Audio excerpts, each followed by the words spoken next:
ជំរាបសួរអ៊ំពូមីងបងប្អូនជនរួមជាតិទាំងអស់ដែលចូលចិត្តតាមដានស្ដាប់និងតាមដានប្រវត្តិសាស្ត្រមុននឹងតាមដានទស្សនាសូមអ៊ំពូមីងបងប្អូនជួយ Subscribe និង Like ម្នាក់មួយផងដើម្បីផ្ដល់ជាកម្លាំងចិត្តហើយសូមជូនពរឲ្យអ៊ំពូមីងបងប្អូនជួបតែសំណាងល្អគ្រប់ក្រុមគ្រួសារតទៅនេះសូមជូនមេតិកាប្រវត្តិសាស្ត្ររដ្ឋប្រហារទម្លាក់សម្ដេចសីហនុអំឡុងចុងសតវត្សឆ្នាំ1960របបសង្គមរាស្ត្រនិយមបានទទួលរងផលប៉ះពាល់យ៉ាងធ្ងន់ធ្ងរពីការបះបោរប្រឆាំងនឹងវត្តមានកងទ័ពវៀតកុងនៅក្នុងទឹកដីប្រទេសកម្ពុជាការមិនពេញចិត្តពីប្រជាជននៅទីក្រុងចំពោះការដឹកនាំរបស់សម្ដេចសីហនុនិងអោនភាពសេដ្ឋកិច្ចសង្គ្រាមវៀតណាមក៏បានប៉ះពាល់យ៉ាងខ្លាំងដល់សេដ្ឋកិច្ចក្នុងប្រទេសកម្ពុជាផងដែរការតាំងមូលដ្ឋានយោធារបស់កុម្មុយនីសវៀតណាមនៅលើទឹកដីប្រទេសកម្ពុជាតាមរាជាអនុញ្ញាតរបស់សម្ដេចសីហនុបានคล้ายទៅជាការខាតបង់ដ៏ធ្ងន់ធ្ងរមួយដល់ប្រទេសកម្ពុជាទាំងផ្នែកសេដ្ឋកិច្ចនិងផ្នែកនយោបាយសម្ដេចសីហនុបានយល់ព្រមជាសម្ងាត់ក្នុងការអនុញ្ញាតឲ្យកងកម្លាំងកុម្មុយនីសវៀតណាមតាំងមូលដ្ឋាននៅលើទឹកដីកម្ពុជានិងអនុញ្ញាតឲ្យដឹកជញ្ជូនកងកម្លាំងនិងសព្វាវុធពីភាគខាងជើងទៅភាគខាងត្បូងតាមផ្លូវលំហូជីមិញដែលកាត់តាមប្រទេសឡាវនិងកម្ពុជាសម្ដេចសីហនុជឿជាក់ថាកុម្មុយនីសវៀតណាមនឹងឈ្នះសង្គ្រាមហើយជឿជាក់ថាការដែលព្រះអង្គផ្ដល់មូលដ្ឋានទ័ពឲ្យពួកកុម្មុយនីសវៀតណាមនេះកុម្មុយនីសវៀតណាមនឹងជួយការពារអធិបតេយ្យជាតិនិងបូរណភាពទឹកដីនៃប្រទេសកម្ពុជាព្រះអង្គមានបន្ទូលក្នុងសន្ទរកថានៅចុងសតវត្សឆ្នាំ1960បន្ទាប់ពីមានការបះបោរនៅសំឡូតតាក់ទងនឹងបញ្ហាវៀតកុងនិងវៀតមិញដែលកំពុងតស៊ូប្រឆាំងនឹងពួកចក្រពត្តិនិយមយើងបានជួយគេគ្រប់យ៉ាងឥឡូវនេះពួកគេត្រូវតែបង្ហាញការដឹងគុណនេះប៉ុន្តែប្រទេសកម្ពុជាមិនអាចជៀសផុតពីអណ្ដាតភ្លើងសង្គ្រាមវៀតណាមឡើយប្រធានាធិបតីសហរដ្ឋអាមេរិក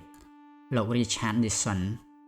បានអនុម័តជាសម្ងាត់ក្នុងការទម្លាក់គ្រាប់បែកមកលើប្រទេសកម្ពុជា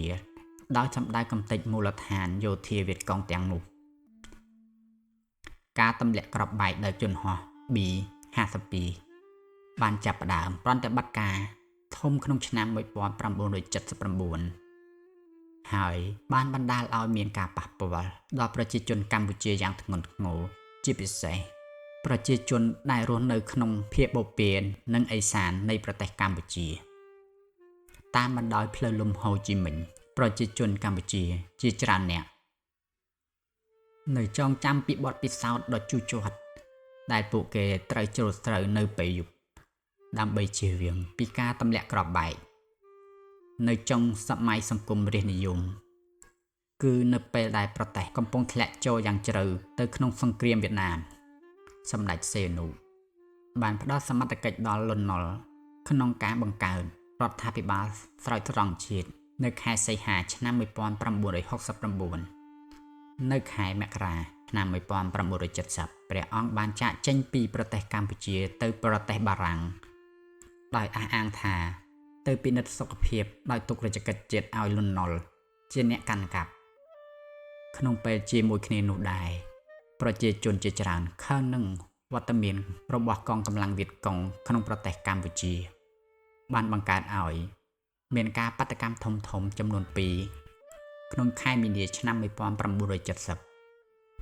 បាតុកម្មលើកទី1កើតឡើងនៅក្នុងខេត្តស្វាយរៀងនៅថ្ងៃទី8ខែមីនាហើយ3ថ្ងៃក្រោយមកគឺនៅថ្ងៃទី11ខែមីនាមហាបាតុកម្មដ៏ធំមួយបានកើតឡើងនៅទីក្រុងភ្នំពេញក្រុមបាតុករបានវាយកំទេចស្ថានទូតវៀតណាមខាងជើងនិងស្ថានទូតនៃរដ្ឋាភិបាលបណ្ដោះអាសន្នវៀតណាមខាងត្បូងវៀតកុងត្រឡប់ទៅស្រុកវិញវៀតកុង Go Home ត្រូវបានសរសេរ នៅលើបាតាក្នុងពេលធ្វើបាតកម្មហេតុការណ៍ទាំងអស់នេះក៏ត្រូវគេប្រើជាលេសឈានទៅដល់ការធ្វើរដ្ឋប្រហារទម្លាក់សម្ដេចសៀនុនៅថ្ងៃទី18មីនា 1970សម្ដេចសៀនុដែលកំពុងធ្វើដំណើរទៅអឺរ៉ុបនាពេលនោះបានខំសម្បាយ៉ាងខ្លាំងហើយព្រះអង្គមិនព្រមទទួលយកការទម្លាក់ព្រះអង្គចេញពីអំណាចនោះទេព្រះអង្គបានបន្តដំណើរទៅប្រទេសចិនហើយលោកនាយករដ្ឋមន្ត្រីចិនជូអេនឡាយមានការស្វាគមន៍ព្រះអង្គយ៉ាងកក់ក្ដៅក្នុងឋានៈជាប្រមុខរដ្ឋប្រទេសកម្ពុជាដដែលបន្ទាប់មកព្រះអង្គក៏បានជួបជាមួយនឹងលោកផាមវ៉ាន់ដុងនាយករដ្ឋមន្ត្រីវៀតណាមខាងជើងតាមរយៈការអូសទាញពីសំណាក់លោកជូអេនឡាយនិងលោកផាមវ៉ាន់ដុងសម្ដេចសៀនុចងសម្ព័ន្ធភាពថ្មីមួយជាមួយក្រុមខ្មែរក្រហមដែលជាអតីតសត្រូវរបស់ព្រះអង្គវិញទោះបីជាតំណាងរបស់ខ្មែរក្រហមមិនបានទៅជួបផ្ទាល់ជាមួយព្រះអង្គក៏ដោយព្រះអង្គបានសហការជាមួយជនកុម្មុយនីសខ្មែរក្នុងក្របខ័ណ្ឌរណសិរ្សរួបរวมជាតិដែលបានបង្កើតឡើងនៅថ្ងៃទី23ខែមីនាឆ្នាំ1970ព្រះអង្គក៏បានបង្កើតរដ្ឋាភិបាលនិរទេសមួយដែលមានឈ្មោះថារដ្ឋាភិបាលរួបរวมជាតិកម្ពុជានៅថ្ងៃទី5ខែឧសភា1970ព្រះអង្គបានអំពាវនាវឲ្យប្រជាជនកម្ពុជាចូលរួមជាមួយកងទ័ពព្រៃក្នុងព្រៃម៉ាគីដើម្បីប្រយុទ្ធប្រឆាំងនឹងរដ្ឋាភិបាលលន់នល់ដែលបានក្លាយទៅជាសត្រូវថ្មីរបស់ព្រះអង្គប្រជាជនដែលមានភក្ដីភាពជាមួយព្រះអង្គយ៉ាងច្រើនសម្បើមបានចូលព្រៃម៉ាគីតាមការអំពាវនាវរបស់ព្រះអង្គហើយបានចូលរួមជាមួយខ្មែរក្រហមដែលកំពុងគ្រប់គ្រងកងកម្លាំងរណសិរ្សរួបរวมជាតិកម្ពុជាដូច្នេះហើយខ្មែរក្រហមទទួលបានប្រយោជន៍យ៉ាងធំពីការអំពាវនាវរបស់សម្ដេចសីហនុ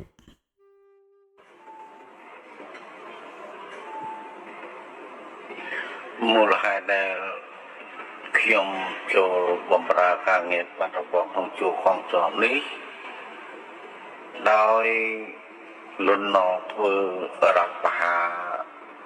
សម្ដេចសីហនុនិយាយឲ្យខ្លីថាសម្ដេចឯង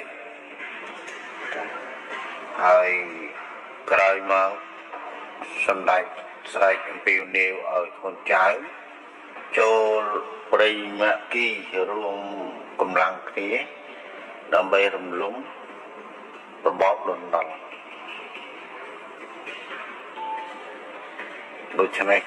បានជាខ្ញុំចូលធ្វើបដិវត្តនឹងគេទៅ